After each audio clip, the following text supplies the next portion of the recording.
7 Algiers 1806. Class, secret. Date 19th of December, 2007. Summary: recent discussions with former government officials, long-term opposition leaders and journalists paint a picture of an Algerian regime that is fragile in ways it has not been before, plagued by a lack of vision, unprecedented levels of corruption and rumblings of division within the military rank and file. Our Algerian contacts are often a grumpy lot, but we now hear more than the ordinary amount of concern about the government of Algeria's inability or unwillingness to address political, economic and security problems. The December 11th suicide bombings in Algiers, carried out by 2 men amnestied under the Charter for Peace and National Reconciliation, have ignited heated debate about the ability of President Bouteflika's reconciliation program to protect the country.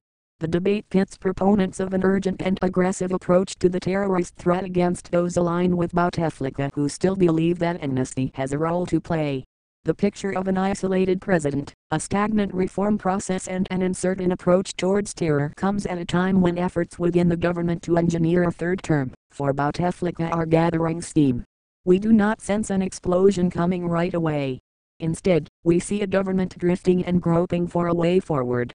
An anonymous source reported that there is a growing gap between what ordinary Algerians see as their key needs and what they perceive the government is offering in terms of wages and quality of life. As a result, he said, fewer Algerians are willing to help the government. The ambassador said that the U.S. favors political liberalization. Salah warned of the long-term dangers of the U.S. remaining silent on what he perceived as the deterioration of Algerian democracy, as evidenced by the local elections. In Salah's view, outside support is critical to the survival of democracy and the productive engagement of Algerian youth, 70% of the population, in political and economic life. If the U.S. is seen to be complicit in meaningless elections and the process of amending the constitution to allow Bouteflika to run for a third term, he warned, it risks losing the youth demographic for the future. He also mentioned a split in military and security between senior and younger officers. The younger are concerned for Algeria and blame the old guard for neglect and mismanagement, and they sense that their country is adrift. These and other confidential sources told us that corruption is at an all-time high in this regime. The FLN party has sought to install local officials through electoral wrangling based on loyalty instead of competence. Corruption reached epic highs also in the military. Source cited Lt. Point General Ahmad Gaid Salah as perhaps the most corrupt official in the military. Meeting agreed the problem went all the way to the top.